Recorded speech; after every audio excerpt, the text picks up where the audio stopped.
ఒకటికి రెండుసార్లు వివరించిన తర్వాత కూడా ఎవరికీ అర్థం కాకపోతే అవతలి వ్యక్తికి వివరించడం వదిలేయ్. పిల్లలు ఎదిగినప్పుడు వారు వారి స్వంత నిర్ణయాలు తీసుకోవడం మొదలు పెడతారు.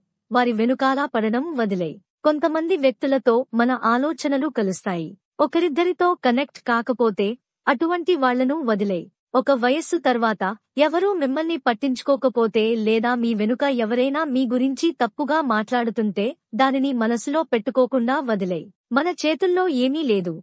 మీరు ఈ అనుభవాన్ని పొందినప్పుడు భవిష్యత్తు గురించి ఆందోళన చెందడం వదిలేయ్. మనలోని కోరికకు మన సామర్థ్యానికి చాలా తేడా ఉంటే నీ గురించి నువ్వే ఎక్కువ ఆశించడం వదిలేయ్. ప్రతి ఒక్కరి జీవితం భిన్నంగా ఉంటుంది. అంతెందుకు, ఓ మనిషి ఎత్తు, రంగు మొదలుకొని అన్నీ భిన్నంగా ఉంటాయి కాబట్టి సరిపోల్చడం వదిలేయ్. నేను మంచి స్నేహితుడుగా కనిపిస్తే సరే, లేదంటే నన్ను కూడా వదిలేయ్.